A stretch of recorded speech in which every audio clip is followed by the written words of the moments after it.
Hey there, it's your favorite host, and today we're talking about an issue that's brewing behind the scenes. While everyone is busy watching Tesla and the recent drop in car prices, we've got a much bigger issue on our hands. The United States is running out of money. With the national debt now exceeding more than $28 trillion, the country has enough funding to operate only until this Thursday, January 26. The US government is currently facing a major financial crisis as it has reached its debt limit. This means that the government is unable to borrow any more money to fund its operations. In such a situation, the government is forced to resort to what is known as extraordinary measures. These measures are essentially a series of creative accounting techniques that allow the government to continue functioning despite the fact that it has hit its borrowing limit. However, this is not a permanent solution and is only a short-term fix.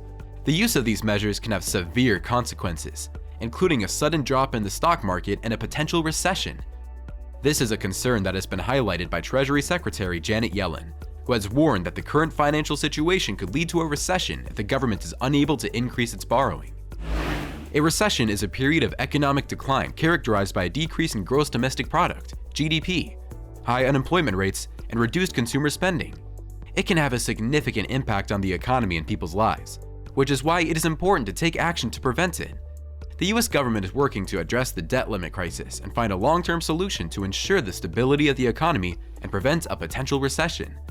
In essence, the debt ceiling is a legally imposed limit that serves as a control mechanism on how much the US government can accumulate in terms of debt. The idea behind having a debt ceiling is to ensure that the government operates within its means and remains financially sustainable in the long term.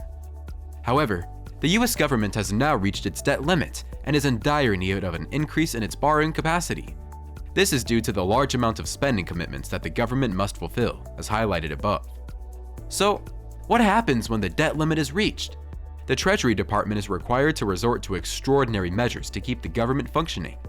These measures involve various accounting tricks, like suspending the sale of state and local government series securities to free up funds for the government to meet its obligations. Unfortunately, these measures are not a long-term solution and are only meant to provide temporary relief.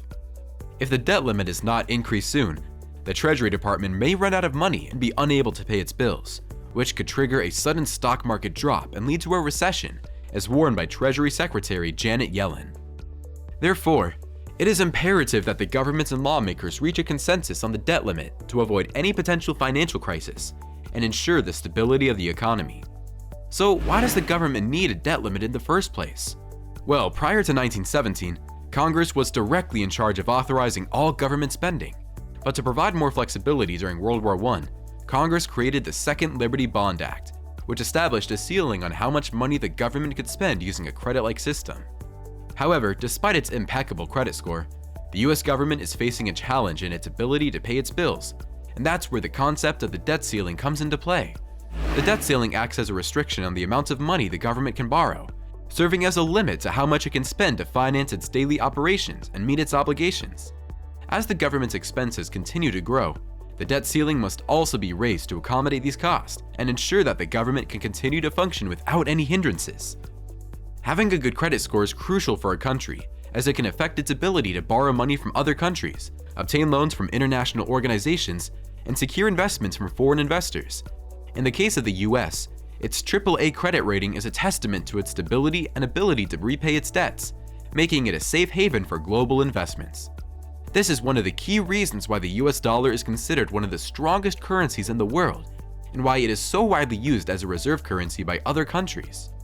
The issue of the debt ceiling arises from the continuous spending of the US government.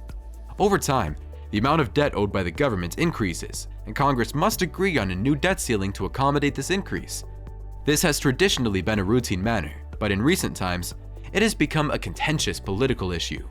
Both sides of the political spectrum have different opinions on how to manage the national debt and how much to increase the debt ceiling, leading to a political standoff on the terms for a new debt ceiling agreement.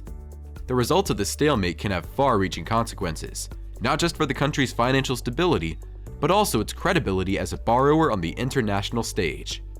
However, with the government's continuous spending, the debt ceiling needs to be raised periodically to accommodate these expenditures. The process of raising the debt ceiling involves the agreement of both political parties in Congress, and it is not just a simple matter of extending the borrowing limit. Instead, it has become a political battleground, with each party pushing for their own interest and agendas. The raising of the debt ceiling is no longer a straightforward financial decision, but rather a result of compromise and negotiation between the two opposing parties in Congress.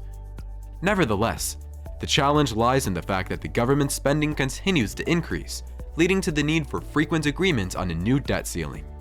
This is not simply a financial issue, it has also become a politically charged topic, with both sides of the aisle needing to come to a consensus on the terms of a new debt ceiling agreement. With this in mind, it is crucial to stay informed about the situation and understand the potential impact it could have on the overall market. As a viewer, I encourage you to check out my sources in the pinned comment section for further information and analysis. Your support, such as liking the video or subscribing to the channel, goes a long way in helping us provide quality content.